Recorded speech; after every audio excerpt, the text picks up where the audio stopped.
We told you about this yesterday. As you probably know by now, the burial crypt directly above Marilyn Monroe's body in Westwood, California, sold on eBay for $4.6 million. Yeah, a fortune, especially compared to the $75,000 Hugh Hefner paid to reserve the crypt to the side of Marilyn's resting place. Yeah, he'll be laying right next to her. People are obsessed with Marilyn Monroe. Yeah, new book revealing the secret life and death of Marilyn Monroe. The author is J. Randy Taraborelli.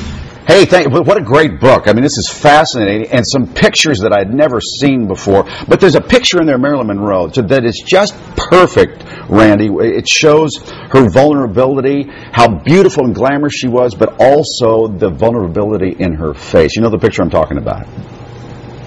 Well, you know, Mike, first of all, I want to say hi to all my friends in Philadelphia, my hometown, Philadelphia, so it's great to see you guys. And this has been a really special project for me. Marilyn Monroe is such an icon, and, you know, that sort of dueling characteristics of vulnerability and sexuality is what made her such an icon. And what this book is really about is her private life and the relationship she had with her mom, Gladys, who was a paranoid schizophrenic. So it's the first time that anybody has ever sort of tackled that aspect of Marilyn Monroe's life, and I'm really happy that I was the guy to be able to do it. And a shot of her father for the first time.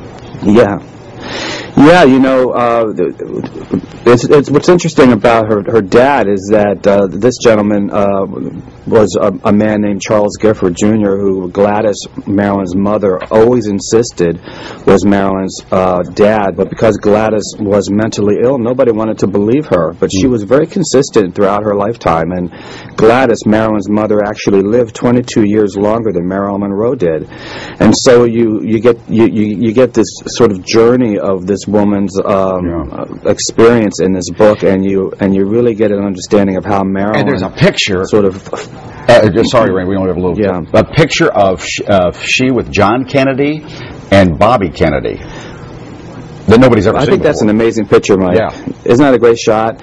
Yeah, you also really get a really strong sense of Marilyn's relationship with the Kennedy brothers in this book too, and I really tried to sort of separate all the fact from fiction because there's been so much fiction written about Marilyn and the Kennedys over the years, and I really wanted to kind of nail exactly what that relationship was in this book. Randy, you got to come back because we're out of time here. Come back to your hometown. We'll sit down and do a lengthy interview about the Kennedys and about Michael Jackson and Marilyn Monroe. You've written about so many celebrities. Thanks, Randy, for being with us. You bet, Mike.